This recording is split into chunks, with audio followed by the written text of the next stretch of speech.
انا جيت.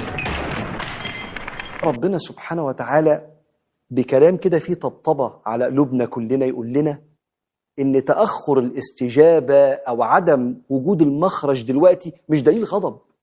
فاكر لما ربك قال وإذا أذقنا الناس رحمة فرحوا بها وإن تصبهم سيئة بما قدمت أيديهم إذا هم يقنطون. القنوط إحساس سلبي كده إن الفرج مش جاي من ربنا.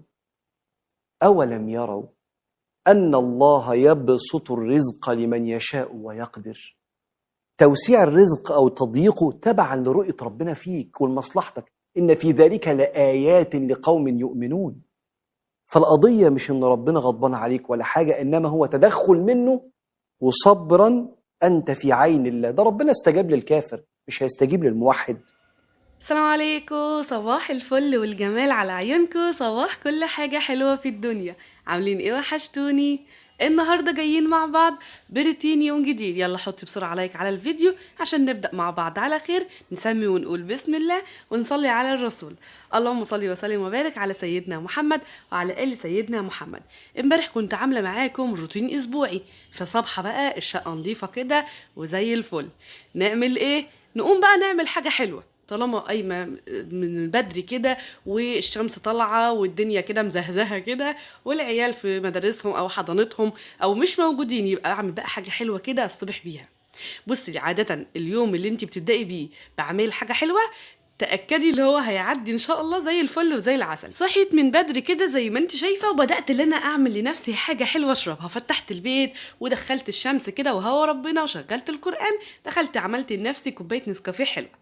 هبدأ بقى بعمايل حاجة حلوة كده على الصبح عشان اليوم كده ايه يعدي معايا زي الفل وزي العسل. هتعملي ايه يا دودو؟ هنعمل مع بعض وصفة جلاش حلوة قوي بناء على رغبة متابعة من المتابعين. قالت لي جربي الحشوة دي ان شاء الله هتطلع معاكي حلوة قوي. فانا هحشي الجلاش بتاعي بالبسبوسة بالشوكولاته. يعني بصي ما تفهميش بقى هو منين رايح على فين.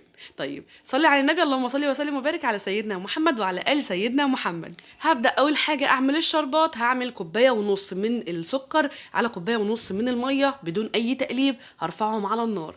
اول ما السكر يدوب هعصر له نص ليمونه ورشه فانيليا. تعالي نعمل حشوة مميزة جدا جدا جدا.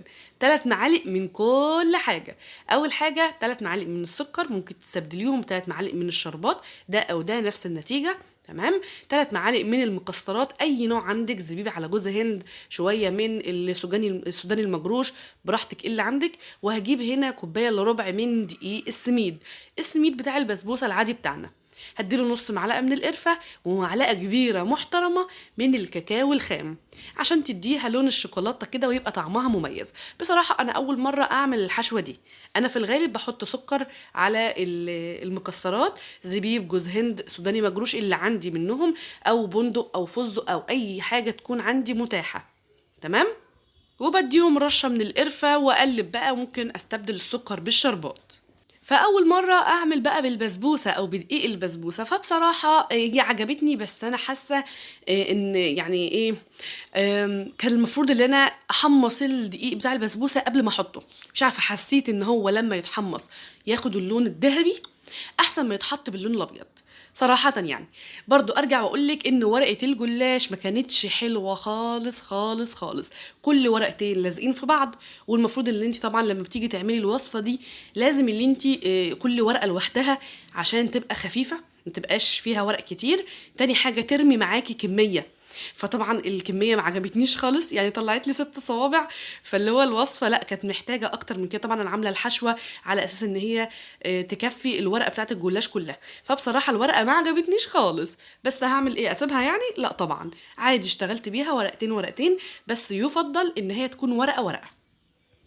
بجد طلعت طعمها مميز جدا وحلو جدا. القرفه مع الكاكاو مع دقيق السميد مع الحاجات الحلوه دي مخليه طعم الجلاش حلو قوي. دهنتها بالسمنه طبعا بعد ما قطعتها زي ما انت شايفه كده. المقطع ده اتحذف معلش.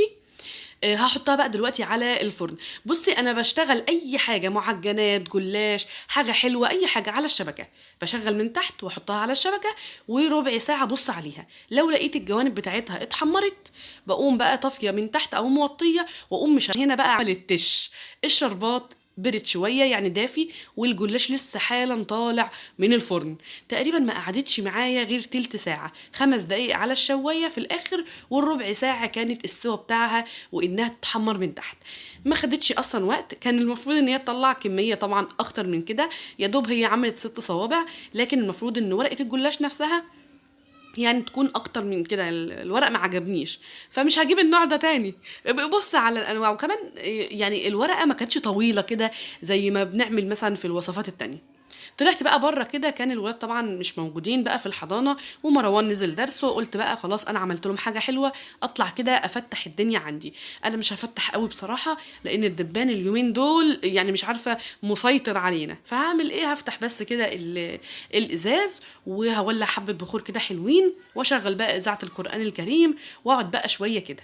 طبعا احنا فطرنا الصبح، واللي نزل الحضانه فطرهم، وعملت لهم لانش بوكستهم ودنيتهم وحلاوتهم وسلطاتهم وبغنجهم. بس ايه، الواحد لما بيكون البيت فاضي كده، العيال بقى اللي في مدرسته، اللي في حضانته، اللي في يعني دروس ده، البيت بيبقى فاضي، الدنيا متروقه من حواليك، عامله حاجه حلوه، فبجد اليوم بيبقى مبهج كده، تحسي ان انت ايه ده، انا عندي وقت كده ان انا استجم مع نفسي. طبعا مش استجمام قوي، بس تمام.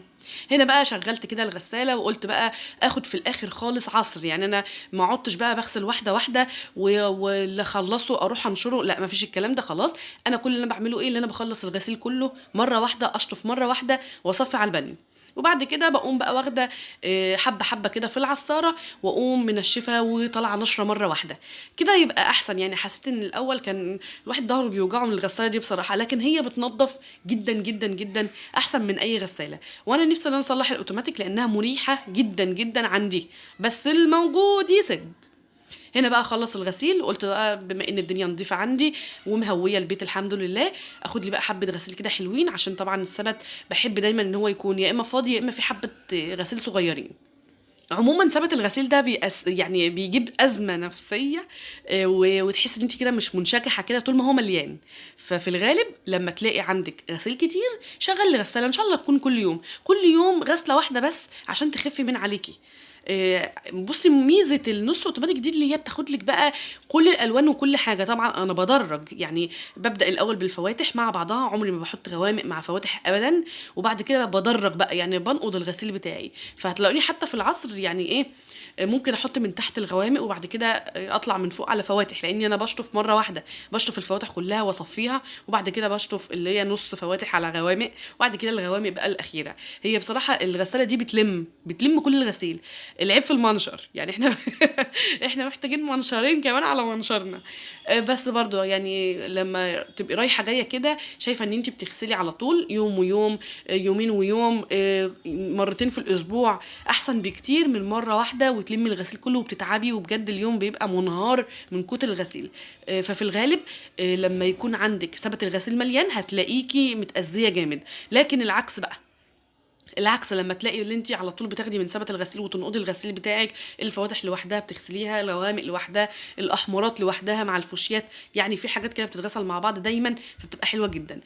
طبعا انا لما بخلص بقى الغسيل، باخد الغسيل بره خالص، بحطه بره الحمام على باب الحمام عادي، وابدا ان انا اشطف الغساله من جوه الاول كويس جدا جدا جدا، وبشيلها خالص، اطلعها بحطها على باب المطبخ ناحيه المطبخ كده، وابدا بقى ان انا انضف مكان ما انا كنت بغسل.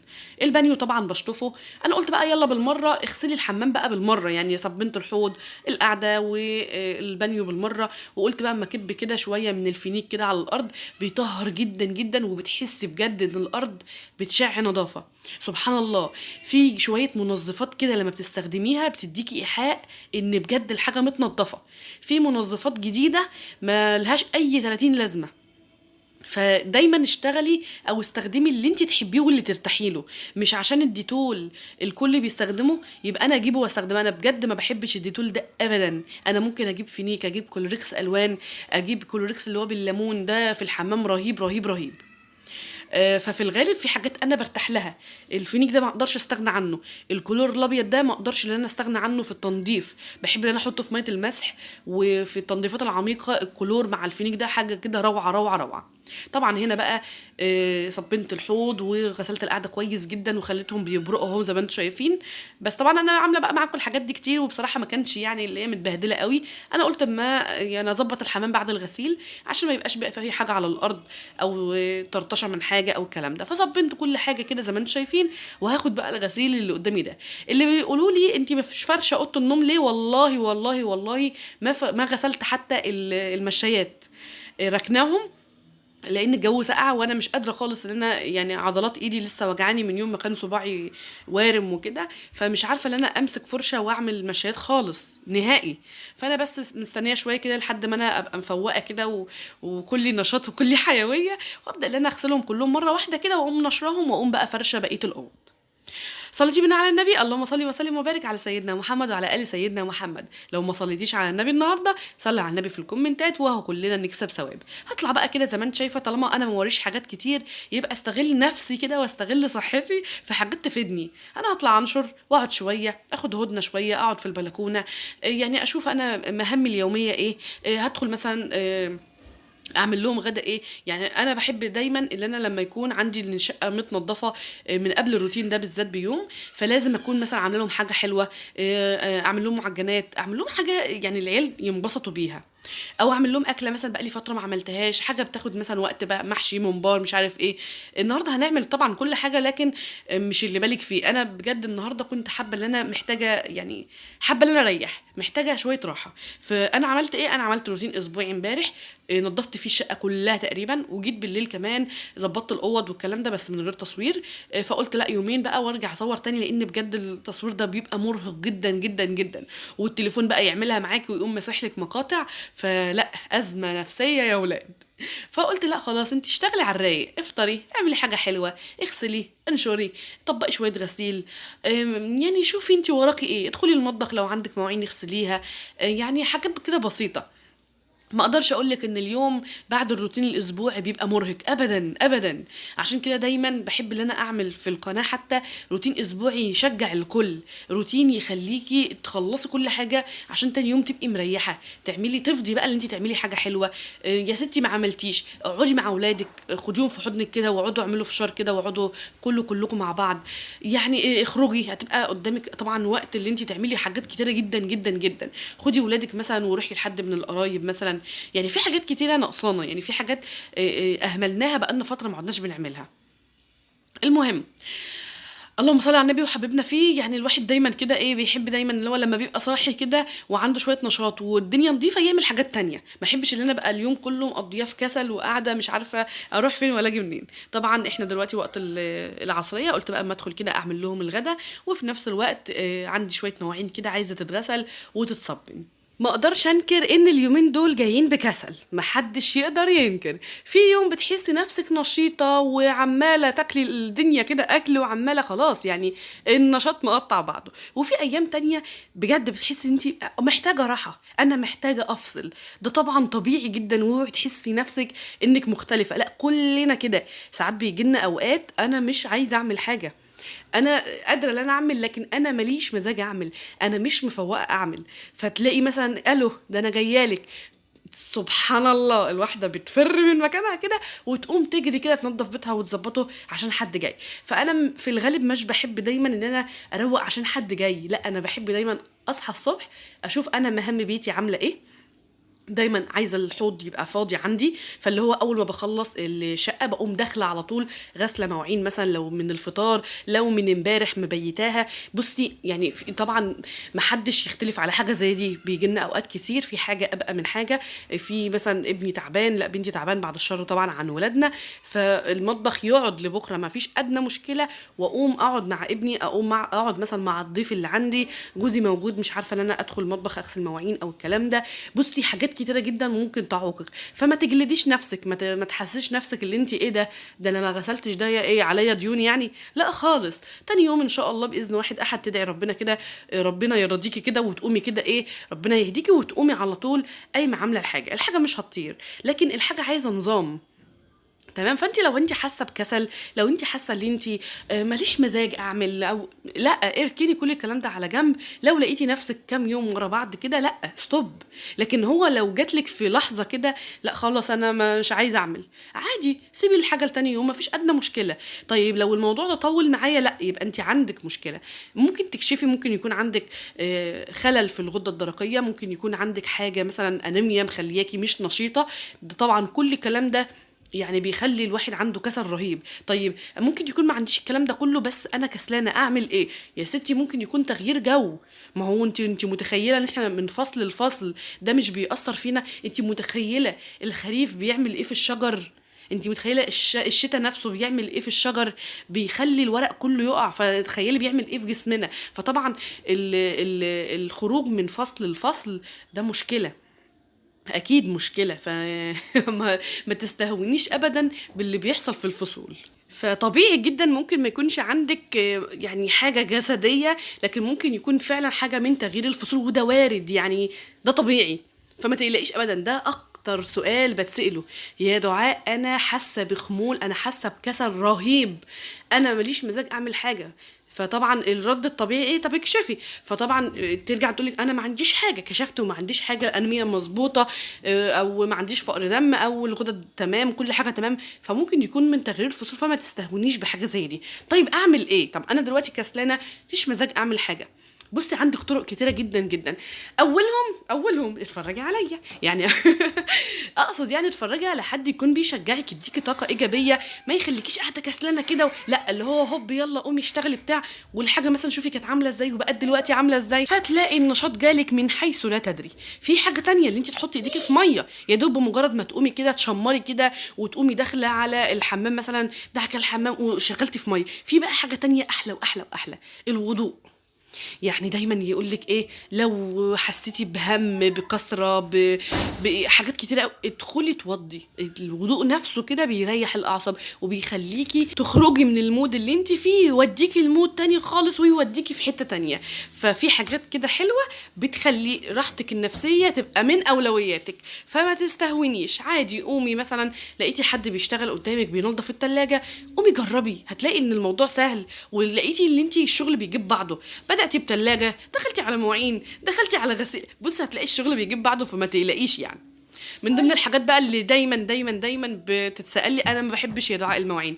طب نعمل ايه؟ حبيها. وفي حد ما يحبش المواعين يا ولاد؟ حاجه يوميه يعني، مش شبه يوميه، ده يوميه، بنعملها مره واثنين وثلاثه وعشرة. فازاي ما تحبهاش؟ انت حبي الحاجه اللي انت بتعمليها عشان يعني ايه، تحسيها سهله، مش مجرد حب فيها، مش عشان احنا نحبها عشان هي حلوه، لا، هي علشان انت حاجه زي دي بتتكرر كتير كتير كتير. فلو ما حبيتيش هتبقى تقيله على قلبك. فعشان ما تبقاش تقيله على قلبك، حبيها يا فوزيه. طبعا بقى النهارده انا حبيت ان انا اريح نفسي بصراحه، عملت حبه شغل كده ببساطه قوي. حتى برضو الغدا النهارده سهل وسريع، وما اخدش اساسا دقيقتين على بعض. كان جوزي وهو جاي بقى قلت له هات لنا سمك، نتغدى النهارده سمك. بس احنا بنحب بقى سمك معين كده، اللي هو يتأزأز كده. يا سلام يا سلام على الجمال يا ولاد. فقلت لي قال لي بقى هجيب لك حبه خضار كده، واعملي انت رز بني، وشويت كمان بتنجان اهو زي ما انتم شايفين، واعمل سلطه خضراء. هنعمل النهارده سلطه بابا غنوج وشويه رز بني حلوين، وهنعمل كمان سلطه خضراء. يعني مش هنعمل حاجات كتيره يعني، طالما انا نويت ان انا اريح نفسي النهارده فلازم اريح نفسي. هنا بقى بحمر البصل كويس جدا جدا لحد ما يوصل للون البني. بقوم حاطه عليه الميه، عايري بقى براحتك يعني، كل كوبايه رز مصري بتاخد عليها كوبايه ميه. طبعا الاول بقى البصل اللي هو البني ده يعني ما تحمروش زياده عن اللزوم، يتحمر بس، تنزلي عليه بالميه، فالميه بتاخد كل اللون البني اللي في الرز. وبعد كده بتقومي بقى حاطه عليه ملح، كمون، كزبره ناشفه، وسنه من القرفه، وخلاص على كده. اول ما تاخد غلوتين واللون يبقى حلو، بتسقطي الرز بتاعك ويتشرب، وبعد كده بتوطي زي الشمعه وتسيبيه يستوي. هنا بقى خدت البتنجان بعد ما قشرته كويس جدا، بس البتنجان كان رخم شويه في تقشيره، فحاولت بقدر الامكان ان انا اطلع اغلب الجزء يعني، بس كان لازق لازقه سواد مش فاهمه ليه. المهم حطيت بقى واحده زبادي، وعصرت ليمونه كامله، حطيت حبه خل صغيرين، معلقتين كبار كده من الطحينه، طحينه خام طبعا، ويفضل ان هي تكون طحينه حمراء. اللي عندي كانت بيضه، بس انا بحب الحمراء اكتر. وحطيت ملح كمون كزبره ناشفه وحبه فلفل اسود وخلاص. هنقلها بقى في طبق كده عشان لما نيجي نتغدى وخلاص. هحط بقى مش هحط حاجه، ممكن احط بس معلقه زبادي كده على الوش. هنا خلاص الغدا يعتبر في التجهيز، خلاص ما عادش فيه بقى حاجه اكتر من كده. جوزي بقى جاب لي طماطم قال لي سبكيها، فقلت له طيب خلاص ماشي. هحطها بقى دلوقتي في الحوض وهبدا ان انا انضفها بالطريقه المعتاده، اللي انا هشيل العنقوده اللي من النص واقوم قسماها كده اتنين واحط في حلل على النار على طول. وجاب بقى السمك اهو زي ما انتم شايفين، خيار فلفل بتاع ده خضره. وكانت لوكا بقى هنا عماله تكتب الواجب معايا، فعماله اقول لها اكتبي علشان احبك، عشان تبقي شاطره كده ومؤدبه. ربنا يهدي ولادنا جميعا. هنا بقى مش عايزه اقول لك السمك ده طعمه ايه، فظيع. ده بيبقى سمك بحاري، بيبقى السمكيه صغننه كده، بس اقسم بالله برقبه اي سمكه موجوده. ولا مزارع بقى تقولي لي ولا الكلام ده، المزارع اللي بتاع ده السمك البحاري طعمه حكايه، اللي عارف حافظ النوع ده. وطبعا الاصغر منه بيبقى احلى واحلى، فبجد اكله عالميه اقسم بالله. الواحد كان بينهار كده وهو بياكلها، بجد كان حلو قوي. هنا بدات ان انا بعد الغدا بقى خلاص اتغدينا وكله متفل 14. عايزه اقول لك ان الواحد بيجي له اغماء بعد السمك. ايه اللي بيحصل انا مش فاهمه، ما اعرفش. انت بتحسي نفسك انت هيغمى عليكي. انا اكلت سمك دلوقتي فحاسه ان انا بنهار. طبعا بقى روتين مسائي اللي هو بقى خلاص انا بشطب بقى. دخلت شطبت المطبخ وصبنت المواعين كلها وعملت الطماطم زي ما انت شايفه كده. نكمل بقى فيديو بكره ان شاء الله. اشوفكم بكره ان شاء الله على خير ومع الف مليون سلامه، هتوحشوني.